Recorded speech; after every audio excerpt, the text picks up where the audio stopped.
So, a mysterious discovery was made deep in the Red Sea, the so-called death pools. Woo, that's scary. In 2020, researchers embarked on a dive into the Red Sea. The mission spot was in the Gulf of Aqaba, between Saudi Arabia and Egypt. Near the end of their expedition, as they ventured deeper into the darkening waters, they noticed some strange seaweed floating above the seafloor. They decided to use a remotely operated vehicle and investigate it. Suddenly, they discovered these strange, motionless lakes of water within the sea. These are called brine pools. They're basically pockets of salty water deep on the ocean floor. And when I say salty, I mean it. Sometimes they're up to 8 times saltier than the ocean water itself. Mysteriously, they don't mix well with the surroundings. They formed millions of years ago, sometime during the Miocene epoch, back when weird creatures roamed the earth, like me, and deeply buried mineral deposits dissolved into the water. The largest pool spans about 170,000 square feet. Meanwhile, 3 smaller ones are under 107 square feet each. At first, this discovery didn't seem that scary. But here's why they're so horrifying. Not only are they disgustingly salty, they also lack oxygen. Now hold on a sec, isn't that normal for something that's underwater? Well, it turns out the Earth's waters are full of oxygen, and at least half of this element on our planet comes from the oceans. Just like plants on land, marine plants such as phytoplankton, seaweed, and algae munch on sunlight and produce oxygen through photosynthesis. They release lots of it into the surroundings. Marine life then eats half of it, so only about a quarter of the oxygen that we breathe actually comes from the oceans. Just like us, sea creatures need this element to survive. Without it, they can't breathe and support their metabolism to live. That's why these pools are super dangerous for most of them. It's like a puddle of thick syrup for bugs. When they get in, the poor things immediately suffocate and pass away. Which is why the pools are surrounded by a graveyard of marine animals. But let's see how these things can exist in the first place. Have you ever tried making ice cubes from salty water? Spoiler, it's pretty hard. When you add salt, the water gets harder than usual to freeze, a phenomenon that has a funny name, freezing point depression. Oh, that's because salt interferes with the hydrogen bonds between water molecules. As it finally freezes, stuff like particles, dirt, or dissolved salts get pushed out to the sides. As a result, the salt's kind of squeezed out of the ice crystals and gets trapped near the edges in small bubbles or pockets. Something similar happens in the ocean when seawater starts freezing under super cold polar caps. The salt doesn't freeze with the water. Instead, it gets pushed out, forming a super salty cold liquid, the brine. And then it sinks down to the ocean floor. On a large scale, all this process also helps currents to form. Despite being so dangerous, the pools are still full of microbial life, because microbes couldn't care less, they'll survive anywhere.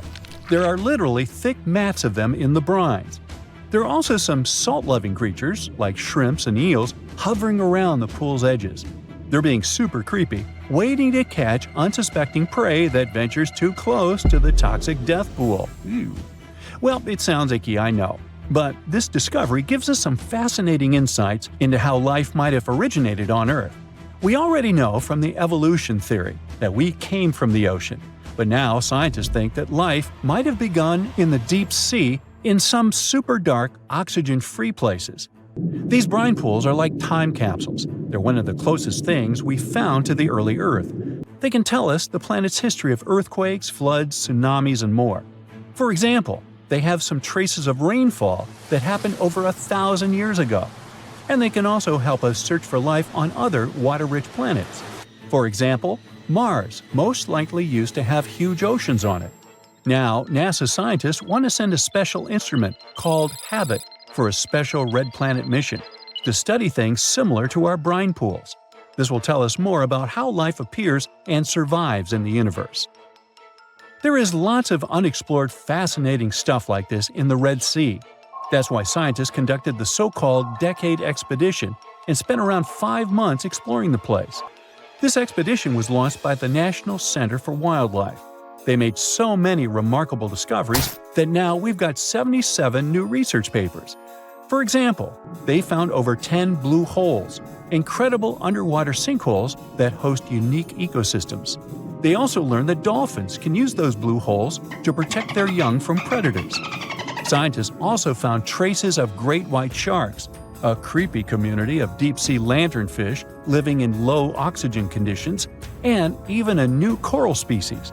It's the most resilient deep-sea corals that also vibe just fine without oxygen, like microbes we mentioned. Speaking of which, research also showed us some new ancient thermal vents and large blobs of microbial formations near Farasand Island. Now, can you believe that with all that, we only explored 5% of the ocean? It's divided into several layers based on depth.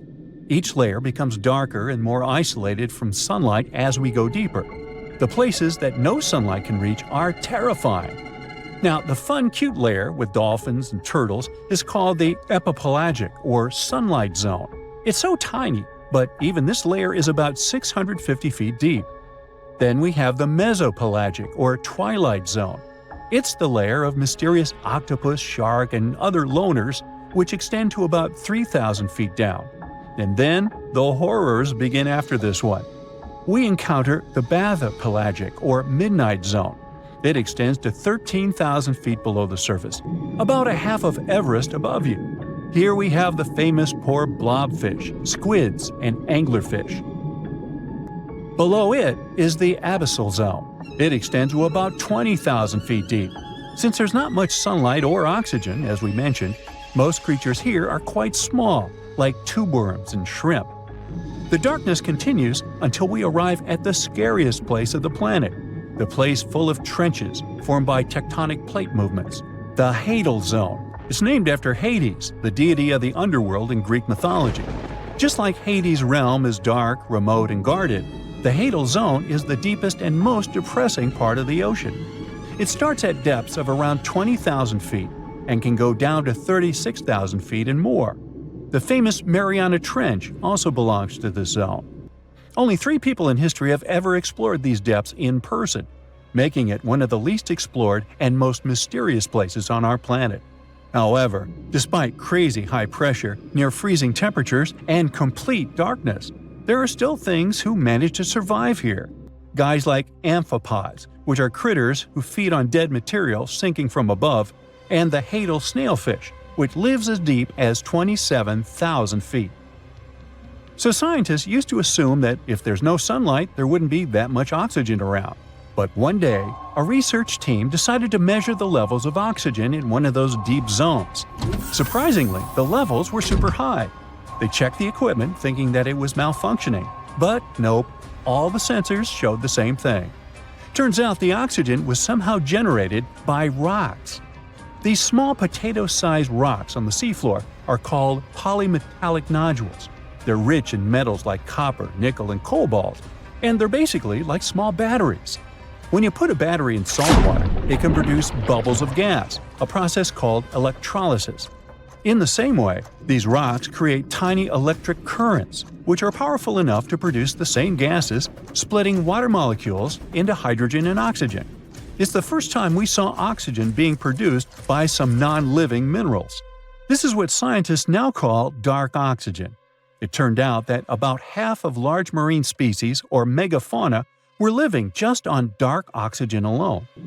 All these discoveries are reshaping our understanding of where and how life could evolve. It means that we might be able to find life on other planets or satellites with low oxygen conditions, like Enceladus and Europa, the moons of Jupiter and Saturn, and they have large bodies of frozen water on them. Wow!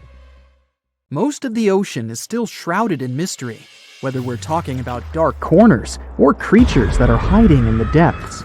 But sometimes, it gives us a peek into scary things it hides in its cold, dark depths. Like when you hear on the news that there are some deep-sea creatures washed ashore after a powerful storm once again. Some just look weird, while others are real monsters that live at depths of more than 3,300 feet. The coldest and deepest parts of the ocean have created one specific phenomenon called gigantism. So, sea spiders, squids, worms, and many other animals, mostly invertebrates, or creatures without backbones, they are all way bigger and scarier than the versions we see in the more shallow areas. In the Pacific depths, you can see a sea sponge as large as a minivan. Or what about the colossal squid that lives in subantarctic waters and is nearly 14 times longer than the arrow squid, a type that mostly lives in New Zealand? Researchers found many of these underwater monsters in the Abyssal Zone of the ocean. Back in 2021, the researchers showed images of the giant phantom jelly. It was at a depth of 3,200 feet.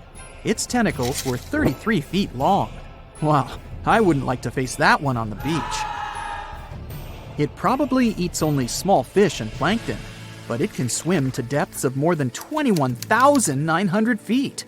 And down there, this giant jelly doesn't have enough food. How does it survive then? Scientists haven't figured it out yet. And there are even more questions related to the giant squid, the biggest one ever found. This monster is 43 feet long, with a weight of nearly a ton. Imagine if those tentacles would grab your car, or something like that. They would smash it like it was a toy. There's no light in the Abyssal Zone. Sun rays just can't penetrate that deep. So there's no algae or underwater plants there. Local animals mostly eat snow. Marine snow is not like the regular one you build a snowman with. It consists of any small flakes or remains that fall from the surface of the ocean. Maybe even some leftovers that animals up there couldn't eat. So it's not much.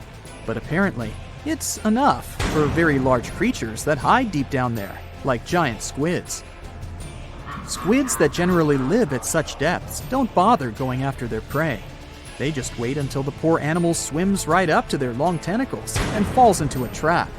It may not be the best method ever, because not many animals will even swim into these dark, cold parts. But it's the method that saves energy. A giant squid eats only 1 ounce of fish daily, which is approximately 45 calories. That's nearly 50 times fewer calories than an average person should eat per day.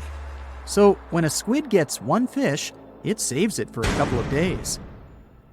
I hope giant squids won't get the idea to go to the surface and look for food when there's not enough of it in the Abyssal Zone. And I hope even more that giant Greenland Sharks won't get that same idea. You can find them at depths of up to 7,200 feet. They're twice as slow as we usually walk. They swim at a speed of 1.12 feet per second. Their slowness is part of the energy-saving mechanism that creatures down there need to survive. But they can speed up in the form of short bursts when they need to catch prey. But they kinda change their diet from predator to scavenger, considering their environment. There will be more leftovers falling from the surface than animals to go after. Greenland sharks grow just 0.4 inches per year, and they're mostly 20 feet long, which means they live for a very long time, sometimes up to 400 years. They also have a slow metabolism, and that's one of the main factors for their long life, too. Greenland sharks like to spend their time in cold waters. They're adapted to that, since their tissues have specific chemical compounds that prevent the forming of ice crystals all over their body. That means they have some sort of natural antifreeze. So what makes them so big? Scientists are still not sure, but some theories try to explain it. There's this thing called Kleiber's rule that says bigger animals tend to be more efficient. Just take a small fish and compare it to a whale with a mass hundreds of times bigger. The whale has a greater metabolism. It conserves energy more efficiently and loses less of it to the surroundings through heat. Moving on, bigger animals can ingest bigger prey. They're more likely to go through tough issues in their environment or defend themselves from predators going after them. Also, the body gets bigger when temperatures are lower. The Greenland shark is a perfect example. So are giant sea spiders. Sea spiders are generally common, and you find some very small ones at 0.04 inches. But in deeper parts of the Antarctic, they become 3-foot-long giants. They grow so big because the cold water has more oxygen. That way, more of it diffuses into the animal's body, and that allows it to grow bigger. Yeah, both as a creature and a nightmare. And how about this giant tube worm? Researchers found it accidentally while they were exploring the mysteries of the Pacific Ocean floor. They stumbled upon unusual hydrothermal vents. Volcanic heat is a thing that gets them going. As water seeps down through faults or cracks in the rock, these vents change their direction. When the water gets out of the vent, it's rich in different minerals and chemicals. Most animals wouldn't survive being around this toxic soup of chemicals, but not these tube worms. They came as a true surprise, because not only are they not bothered by these toxic vents and the almost boiling temperature of the water, but they developed entire ecosystems there. They're unique because they don't need sunlight to survive. Instead, small bacteria are their main source of energy. That bacteria gets their energy directly from these toxic chemicals. So it's not photosynthesis, but a process called chemosynthesis. And these tube worms don't have mouths. These bacteria live inside them. Strange story, huh? Plus, these scary worms reach up to 8 feet. Giant isopods are no better either. They lurk at the depths of the ocean of 1,640 feet or more below, far away from the sunlight, looking like some monstrous wood lice. They spend most of their time on the seabed, hoping to find some food falling from higher levels of the ocean. Check out their small hooked claws at the ends of their legs. Isopods use them to remain more stable while moving around the ocean floor. Since there's no light, they have long antennae that help them feel their way around. These sensory antennas are about half the length of their body. Giant isopods have pretty big eyes compared to their body size, too. They can grow over 12 inches from head to tail. And these fellas are really patient. Remember how we said animals down there rarely get food? Sometimes they need to wait for years to get a proper meal. That's why their metabolism is amazingly slow. 5 years later. They can go for 5 years without eating anything. Imagine that. I get hungry just talking about this. In 2006, a biologist did research to compare the differences between the shallows and the deep sea regions. He realized the deep sea mirrors the island rule. First, isolated parts of land develop biodiversity you won't find anywhere else. Second, small-bodied life there grows much bigger when it's isolated, compared to life on large land masses. Resources are limited, but also competition and predators. And we don't know much about these deep-sea creatures. It's too expensive and too complicated to carry out such research, so we'll just wait for more raging storms to show us at least part of the monstrous world cold ocean depths hide. Wanna high-five a sea creature? Well, put your hand up for the Tasmanian red handfish. This fish doesn't swim like a fish. It walks. It uses its flipper-like hands to stroll around on the ocean floor. These bottom walkers are disturbed by swimmers and boats a lot. Some people even want to take them home as pets. I think it's better to just give them a wave and swim on by. The vampire squid. Its species name is Vampiroteuthis infernalis, which translates to vampire squid from hell. Oh yes, this vampire squid means to terrify everyone with its name, its dark red color, its spikes at the bottom, and the scary fact that it can basically turn itself inside out. The vampire squid loves putting on a good show, but it's as harmless as a kitten is to humans. It's as if Dracula scared the pants off you, but he didn't have blood-sucking fangs. The vampire squid feeds on food particles from plants and animal matter floating near the ocean's surface. Since they're not predators, they need good defensive strategies, and their vampiric look is designed to ward off large creatures who want to eat them. Turning themselves inside out is a defensive mechanism since the spiky areas in the inner skin are more intimidating. They also shoot out a substance that does not have color, but is packed with bioluminescent particles to distract predators. The vaquita. Going out on a boat off the coast of Mexico sounds like the perfect vacation. The sun, the blue water, the most endangered sea creature. Wait, what? The vaquita isn't dangerous, but don't expect it to stick around to say hello or sign any autographs. It's incredibly shy. This little cow, that's what it means in Spanish, is one tiny sea mammal. With those black markings around its eyes, it looks more like a sea panda to me. Seeing one should make you feel very special. They're on the brink of extinction. mostly because they get caught by accident in fishing nets. It's estimated that there's only 10 left in the wild. The blue dragon. This little creature looks like something out of a kid's fantasy movie. It's called the blue glaucus, casually referred to as the blue dragon or blue angel. It can be found in many places, the Atlantic, Pacific, and Indian Oceans. It's kind of a mollusk and it only grows to be about an inch long. What you think is the back is actually the mollusk's bright underbelly. It regularly floats on its back so that its blue colors help it camouflage with the water's waves. The blue dragon isn't just pretty, it's also smart. It usually feasts on Portuguese man-o'-wars, also known as Physalia physalis. The blue dragon stores their stinging cells for later use, in essence, stealing their defensive mechanisms. When the blue dragon is threatened, it releases those stinging cells it stored, directing them at an enemy to sting them with more power than the Portuguese man-o'-war would have been capable of. As they can store a huge amount of stinging cells, they can be a threat to humans. So, if you find one, don't pick it up. It's best to admire it from a distance. The barrel-eye fish. If you ever wanted to have Superman's X-ray vision, looking at the barrel-eye fish will make you feel like you gained that superpower at some point in your life without even realizing it. The barrel eye has a transparent head, so you can see how their eyes and brain look inside. This magnificent creature lives in the deep sea. This is the lowest level of the ocean, where strange creatures roam in near-freezing temperatures and constant darkness. They're exposed to water's pressure that's almost 1,000 times that of the surface. If the idea of the deep sea sends a shiver down your spine, stay tuned to learn about another of its creatures later on. The barrel-eye fish can be found in the Atlantic, Pacific, and Indian Oceans. You might be wondering, why oh why would a fish have a see-through head? And that would be a fair question. Since the species was discovered in 1939, it was believed that the fish's eyes were set to see straight ahead and couldn't move.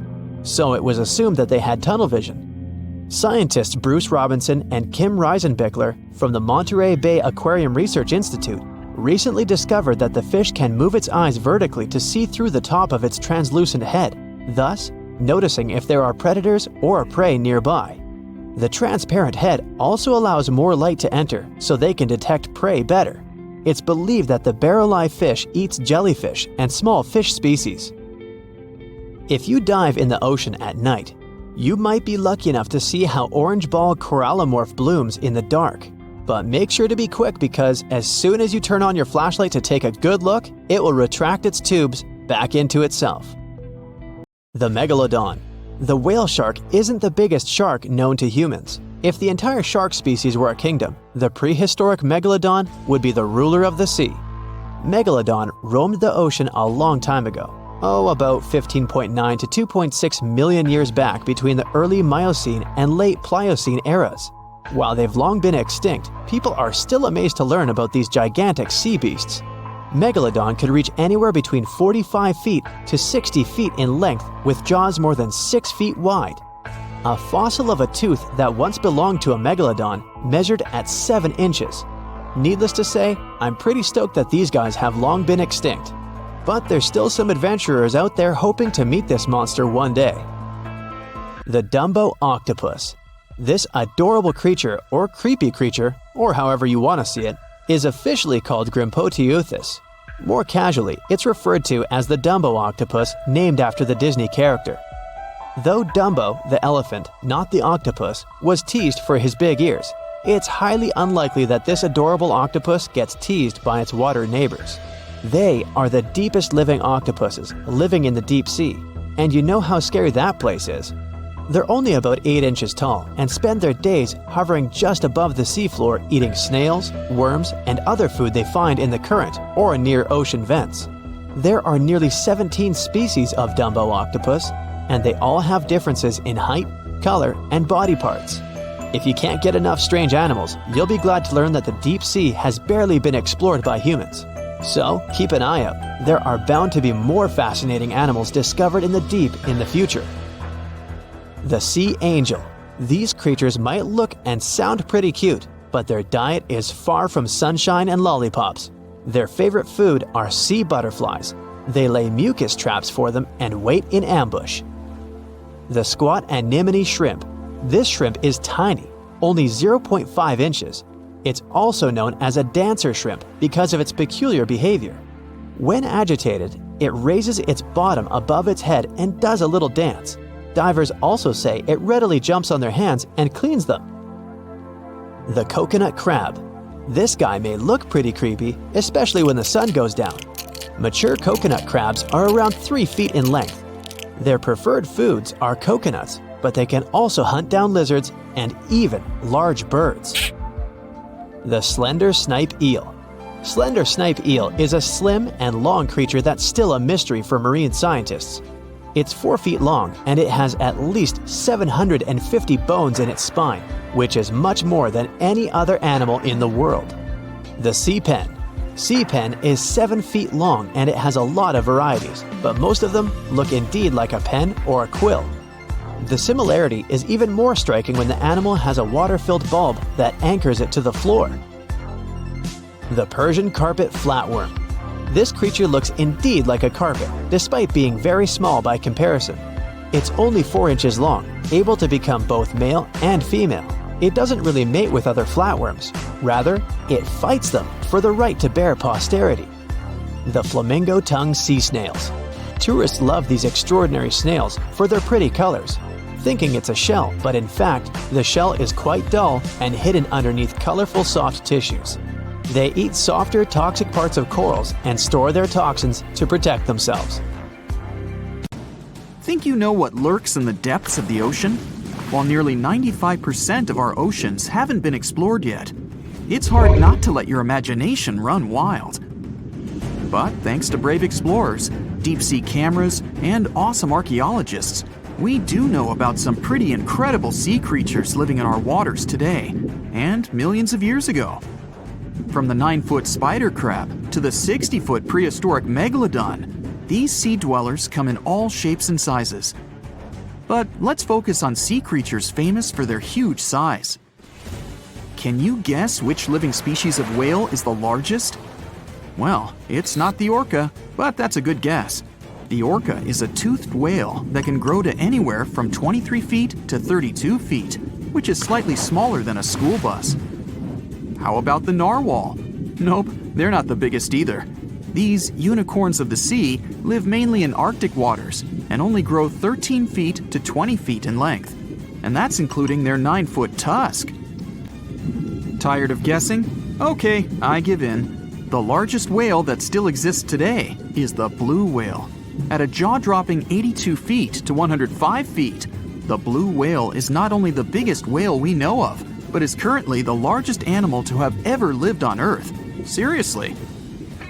These animals are bigger than a T-Rex, and even the prehistoric megalodon. If you were to put a blue whale next to a school bus, it would look like it could swallow it. Think about that.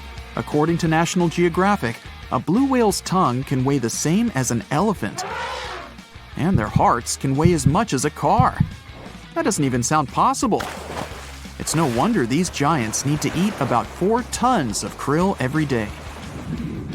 While there aren't too many animals living today that can compete with the blue whale's epic proportions, there is an entirely different species that is a good contender, and it's not quite what you would expect.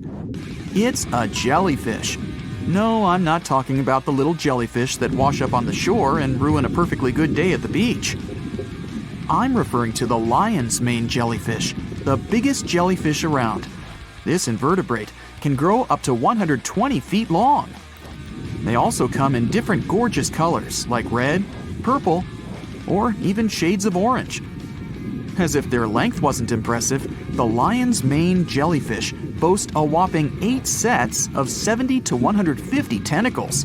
That means they can have up to 1,200 in total. And here's the giant oceanic manta ray, the largest type of ray in the world. Their wingspan can be longer than a bus. These guys can reach 30 feet in length. They also have the biggest brain compared to body size among all fish. Unlike their stingray cousins, mantas don't have venomous tails. And while the lion's mane jellyfish and the blue whale are yet to be beaten for the longest sea creature, there is one marine creature that can grow even larger in length. the Portuguese Physalia physalis, tentacles and all, can reach a length of 165 feet long, and that's according to mentalfloss.com.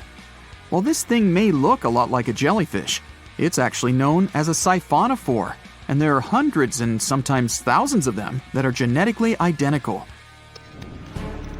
Their long tentacles help the organism catch prey, and its sting is fatal to most animals, even humans in some cases.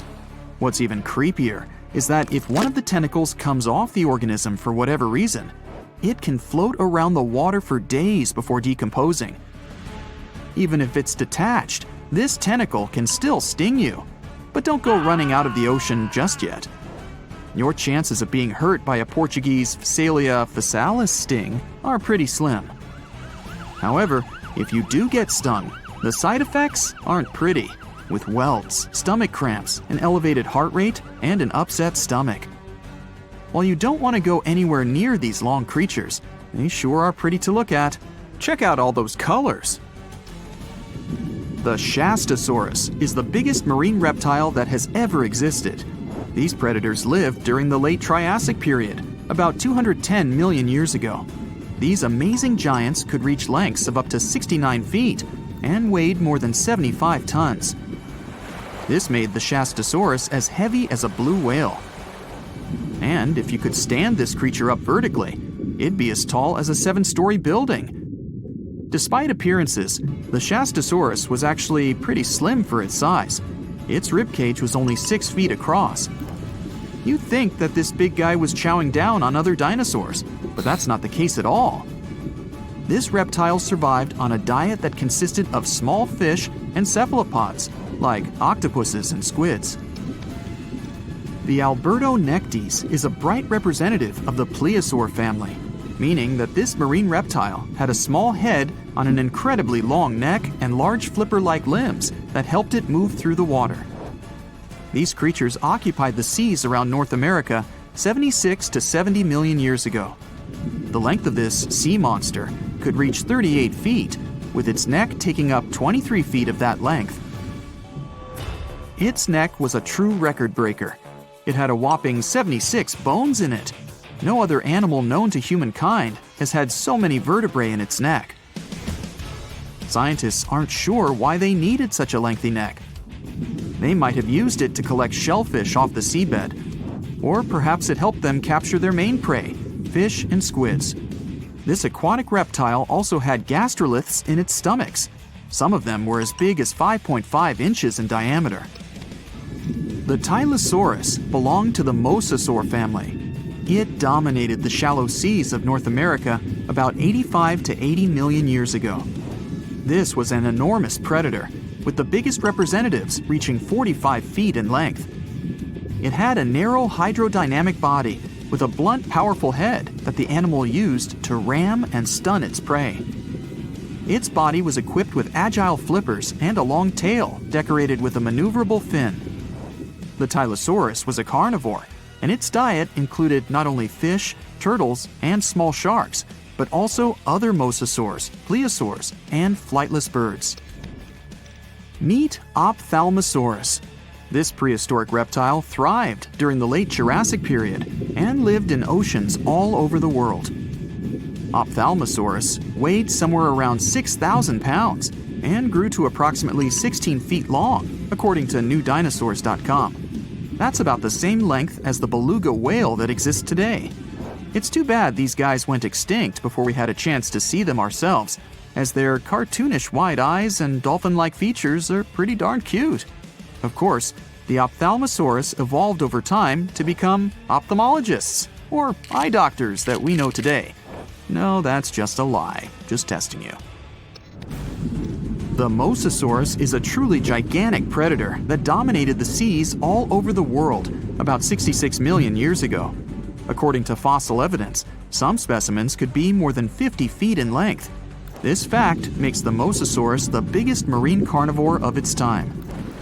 One of the most terrifying things about this creature was its crocodile-like head, decorated with literally hundreds of razor-sharp teeth, neatly organized in 2 rows on both jaws. The thing is that it was pretty challenging for the Mosasaurus to grab its prey in the water. That's why it had all these teeth, plus something special. Pterygoid teeth anchored to the bones on the roof of its mouth. This made hunting and holding onto its prey much easier. The Styxosaurus belonged to the plesiosaur family and lived during the late Cretaceous period, around 85 to 70 million years ago. Upon first glance at this dinosaur, you might mistake it for a sea snake, and it'd be an honest mistake. Styxosauruses were about 35 feet in length, but over 16 feet of that consisted just of their long snake-like neck. They had a comparatively small body and weighed approximately 4 tons.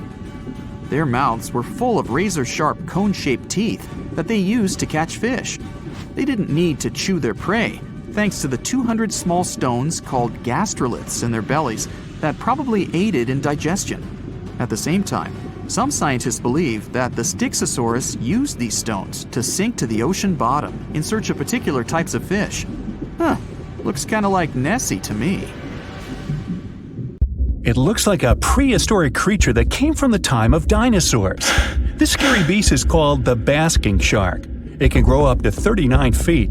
People have only reported 3 of them in the past 160 years. The last sighting was in 2015, and before that, about 80 years ago.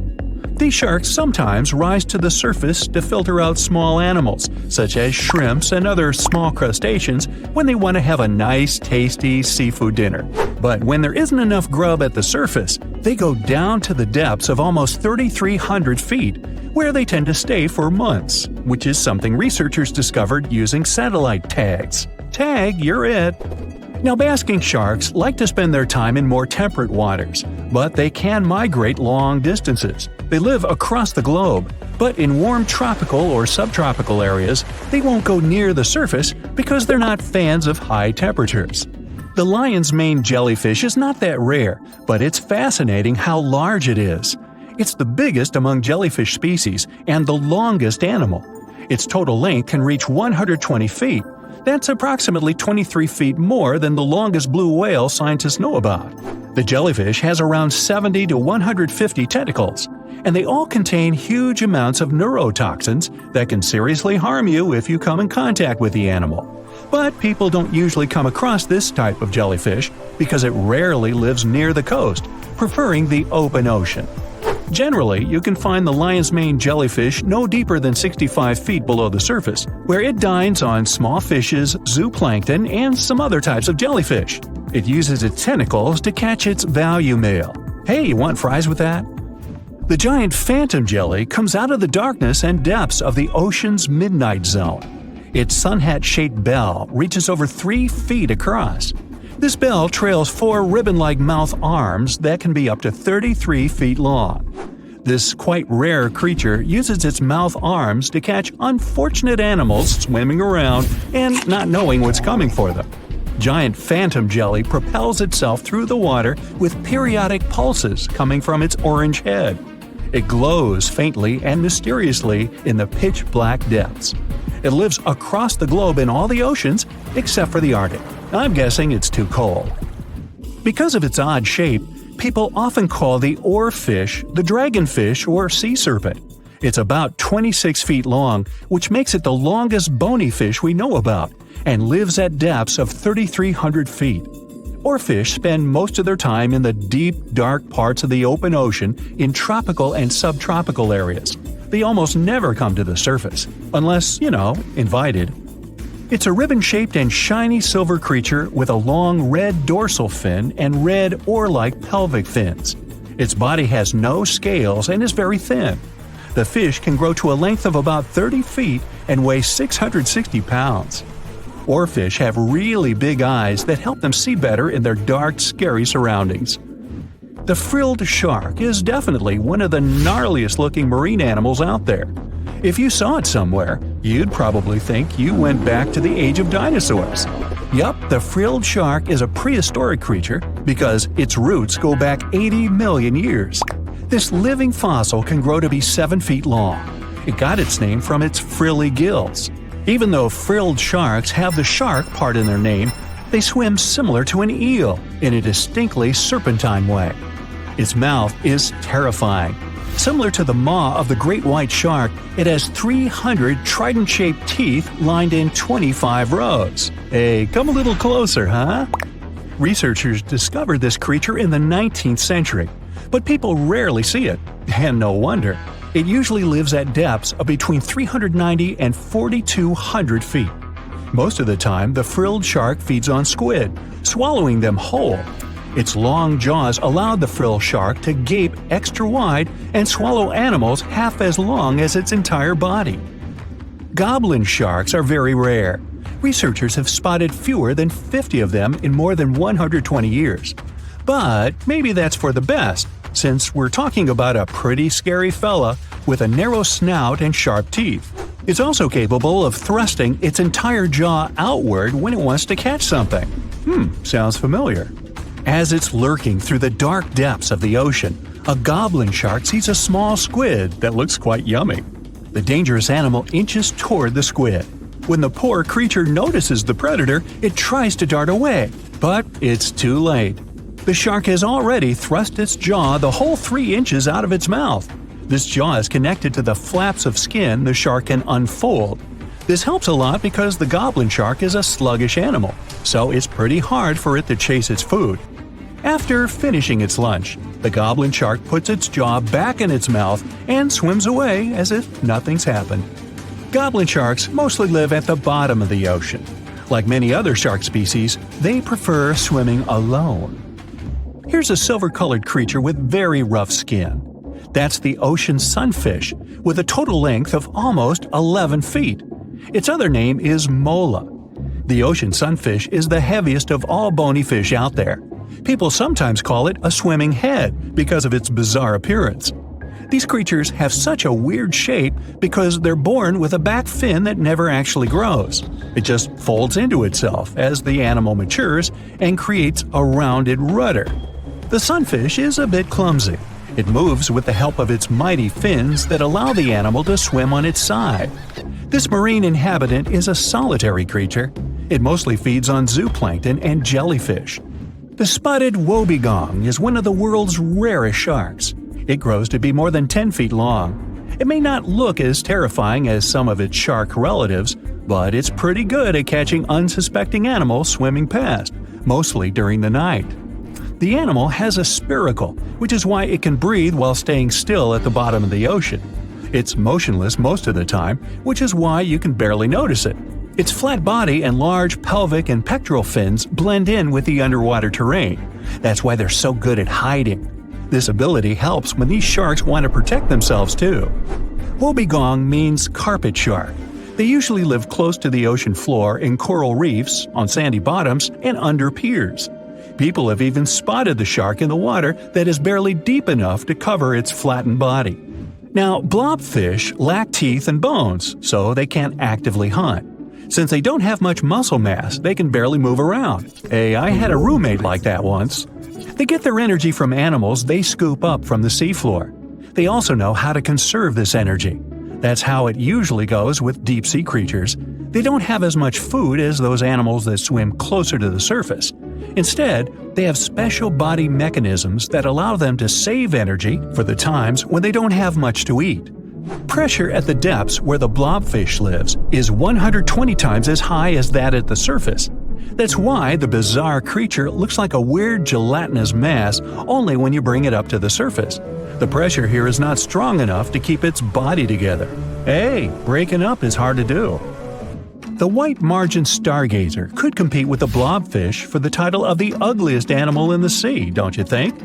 Now, this animal has eyes on the top of its head, together with an upward-facing mouth which the creature uses to hide itself in the sand. That's where it spends most of its time, with only its eyes protruding from the sand. It chills this way until some small animal passes by. It can lunge at its target incredibly quickly, literally within milliseconds. This creates a vacuum in the water that pulls in a crab, fish, or some other small, unfortunate animal. Another tactic involves venom. This fish has a venomous spine in its shoulder blade that helps with catching other animals and defending itself against enemies. Even though it's not related to the electric eel, the white margin stargazer can generate an electric shock as powerful as 50 volts. Ow! 450 million years ago, no, I wasn't around then, the sea level was higher, coral reefs started to form, the climate on our planet was stable and warm, not even dinosaurs were around yet. The time when bony and jawed fish we know as sharks appeared. They've been dominating the oceans and making other marine creatures flee in fear ever since. Many of them, like great white sharks, have evolved and adjusted to life in the open ocean as hunters with a pretty high position in the food chain. They're less diverse today than before. One of the reasons is the asteroid strike from the age of dinosaurs. After it reduced the number of shark species, only smaller and deep-water kinds that ate primarily fish survived. They started getting bigger over time. Near the surface, sharks such as makos or great white ones develop faster movements and are somewhat between gray and blue to blend in with their surroundings. The epaulet shark can even walk on the land. It can't take a walk on the beach because it can't breathe outside of the water, but it lives on coral flats in shallow tropical waters, so it can walk in kind of a crawling motion. But deep down below, there are mysterious, alien-looking, often huge shark species that didn't come to the surface, which is why they didn't need to adjust to the new environment and different conditions. They haven't changed a lot through time, so they're some living fossils. These creatures mostly don't have 5 gill slits, the most common number, but 6 or 7. It's because there's less oxygen the deeper you go in the ocean, so they need more gill slits. Sharks on the surface evolved to have fewer gill slits. 6-gill sharks are the most primitive sharks we have today. Their skeletons are like those of ancient extinct sharks, and they can survive only in very deep waters. Like cats, sharks have a layer of reflective cells placed inside their eyes, which helps them see better in the dark, deep sea or cloudy waters. Sharks on the surface have big eyes because they evolved to hunt in the sunlight, so they tend to rely on their vision. Those that live in shallow waters have small eyes, so they can protect themselves from the sand. Like some other deep-sea creatures, 6-gill sharks also have bigger eyes to take in as much light as possible. They have more light-sensing rods, but don't distinguish colors that well. In the ocean's twilight zone, with the minimum of sunlight, there's a couple of bioluminescent shark species. They don't take in light within their eyes, but produce or re-emit it with their bodies. Their skin or organs have specialized cells that produce a soft blue-green light. Deep-sea creatures that produce their own light do that to attract their prey, deter animals from going after them, or, scientists think, communicate with each other. It can even help them to camouflage. They do it by hiding their silhouettes from animals going after them. They produce enough light to match their surroundings. The biggest luminous underwater creature is the kitefin shark, found swimming 980 feet below sea level, preying on groundfish or smaller sharks. It can grow almost 6 feet long and lives 3,200 feet below sea level. Deep-sea sharks are also bigger than those on the surface. The Greenland shark can grow up to 24 feet long, bigger than a great white. There's a thing called deep-sea gigantism. Creatures in nutrient-poor depths of the ocean grow bigger because, that way, they lose less energy as heat. The Greenland shark lives its life in slow motion. It has a slow metabolism and can go very long periods without food. With their slow pace, they evolved to live up to 500 years at depths of 7,200 feet. Sharks in shallow waters catch their prey relying on agility and speed, but for them, it's easier because there's plenty of food on the surface. Deep-sea sharks, with less food and slower life rhythm, had to develop a different style. They're more opportunistic, definitely not picky, and don't care if their future meal is alive or not. Frilled shark, another living fossil from the darkest depths, hasn't evolved much through time, and they're one of the last of their kind, with all of their relatives already gone extinct. It grows up to 7 feet long, primarily hunts on squid, and catches other sharks and fish. It looks like a dinosaur, a snake-like face, a long, smooth, thin body that moves in a serpentine way. It can propel itself with the power of its tail and curl like snakes. They don't swim in a straight line like other sharks. Cookie-cutter shark grows up to 20 inches. It got the name because of the way it feeds, biting off small pieces. It's a parasite creature, which means it feeds off bigger animals but leaves them alive. They have sharp teeth and sometimes even swallow those that fall off on purpose. Some researchers think it could be because they live in the depths that are nutrient poor. If they swallow the teeth, they could recycle calcium and other material from it. Prickly shark is a rare and unusual creature with many thorn-like denticles and 2 small dorsal fins. It lives mostly in the depths of the Pacific region up to 1,900 feet. Ghost sharks are not even real sharks, but fish closely related to them and rays. They have big pectoral and pelvic fins, 2 dorsal fins, pretty big eyes, and unlike their cousins, have a single external gill opening. Ghost sharks have slender tails and can grow up to 80 inches, silver to blackish color. They sometimes live in rivers and coastal waters, but also in the depths of the ocean of 8,200 feet or even deeper. They are pretty weak swimmers, so they tend to feed on invertebrates and small fish. Goblin sharks. Swimming through the deep sea, this creepy shark with a flabby body suddenly sees a small, innocent squid. It goes toward it, but the potential snack notices it and quickly starts moving to dart away. It seems like the plan could work at first, but then the shark suddenly thrusts the jaw of its mouth and catches the poor little squid in a second. After the meal is finished, the animal simply fits the jaw back into the mouth and goes away as if nothing happened. This is possible because it has a jaw connected to 3-inch-long flaps of skin, which is why it can unfold from the snout. It can grow up to 12 feet long with a weight of 460 pounds. Scientists think goblin sharks are mostly active in the morning and evening. The shark has a long, prominent snout and specific sensing organs on it. It uses them to sense electrical fields in the dark oceanic depths. Seven-gill shark is a big cow shark, brown to silver-gray on top, white underneath, black and white spots, with a thick body, a small dorsal fin, and a wide, blunt snout. It can grow up to 10 feet long, mostly lives in the depth of 1,870 feet, but you can also find it in deep channels and bays. It can be aggressive toward humans if provoked, so don't. Like most deep-sea creatures, it's an opportunistic hunter that's not quite picky but likes to go after dolphins, seals, porpoises, and other marine animals. Megamouth sharks mostly live in the depths of 15,000 feet and spend most of their time in the dark, like me. Scientists discovered it in 1976 because it went near the surface at night to feed on zooplankton. That's the only time these sharks go there. During the day, they return to their quiet, dark, and mysterious depths. They are filter feeders, which means they keep their mouths wide open while swimming, so they filter the planktons they like to eat. There are organs that produce light inside of their mouths, which attracts potential prey, such as pelagic crustaceans. These sharks live in the deep parts of the ocean, but you can rarely find them below almost 2 miles. Scientists think some other, stronger bony fishes outcompeted them. Deep parts of oceans became oxygenated around 70 million years ago, and sharks have been around way longer. But bony fishes adjusted and adapted efficient ways to use oxygen, while sharks were slow with adaptations, so they lost. Also, oceanic depths are way colder, which is challenging for fish and the rest of cold-blooded animals because the speed of their metabolism widely depends upon the external temperature. Well, hey there! We dive back in time and into the oceans over 500 million years ago, just, because we can.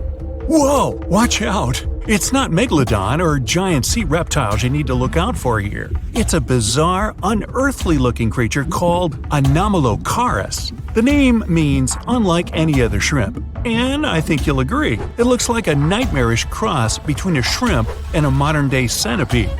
2 tentacles protruding from its face, each lined with razor-sharp teeth. Oh yeah, and this thing was about the size of your leg. With a wave-like movement of the flaps on each side of its body, it was graceful for a terrifying creature. It was also more advanced than any other life on this planet at the time. Especially those huge eyes. You have only 1 lens in each of yours. This giant shrimp had 16,000. That's 4 times more than a common housefly. And you know how good their vision is, good enough to dodge that swatter every time. All this allowed Annie to become one of the first animals on this planet to feed on others. Yep, here it is, Earth's first hunter. Its favorite meal? Trilobites. Hey, try a bite. Those are the ancient ancestors of crabs.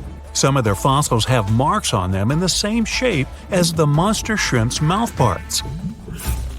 Terrors of the past like this got to be so giant thanks to more oxygen in the atmosphere. A perfect example of this, Meganeuropsis. Imagine a dragonfly. Now make it as big as a cat, and with a wingspan longer than your arm. Megan, the monster-sized dragonfly, could easily grab other insects or even small animals, and she ruled the air with quick movements.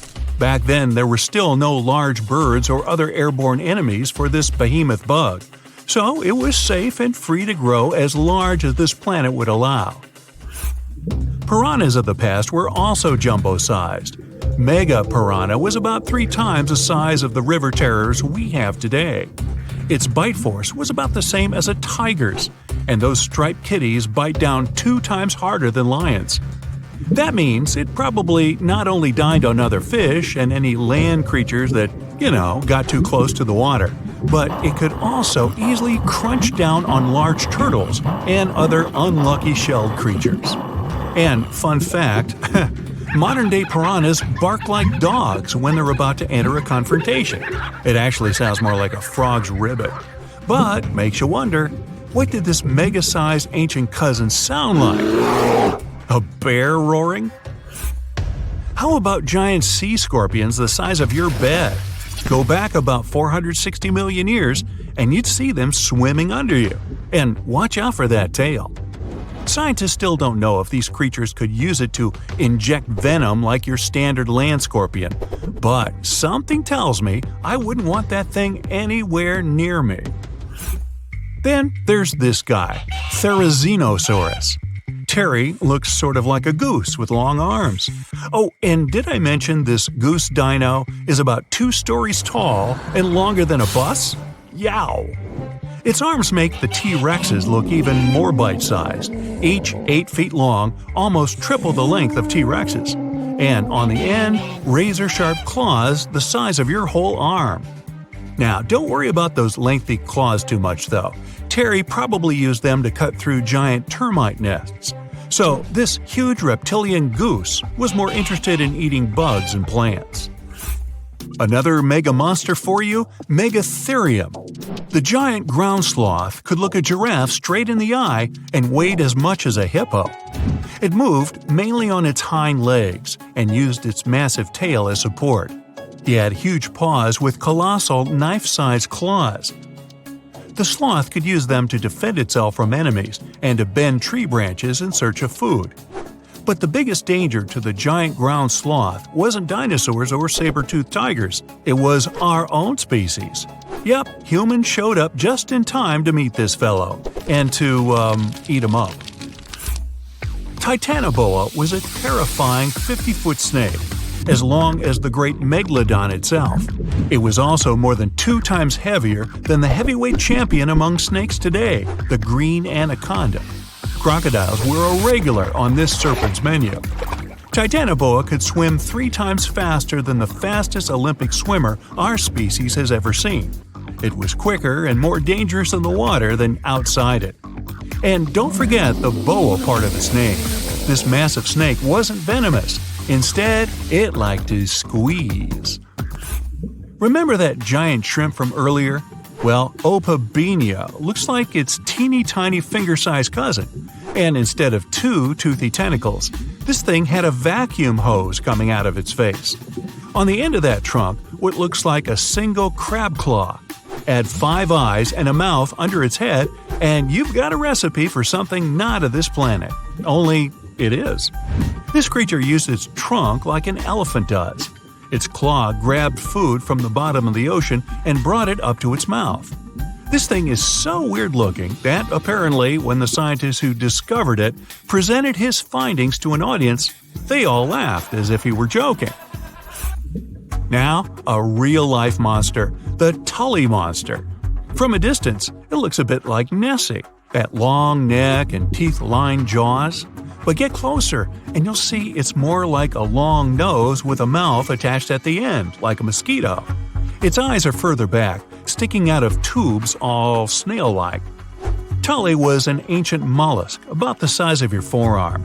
It probably dined on jellyfish and shrimp 300 million years ago. Thylacus smilus will put a smile on your face as long as you don't get too close. No, it's not a relative of the saber-toothed tiger. It was a marsupial, making it more related to a kangaroo than anything. And if you compare them to body size, its fangs were actually longer than a saber-toothed tiger's. And they grew continuously. As for that beard on its chin, that's actually all chin. The lower jawbone grew down to a point under the mouth. Those fangs were rooted to the skull, going way back to its eyes.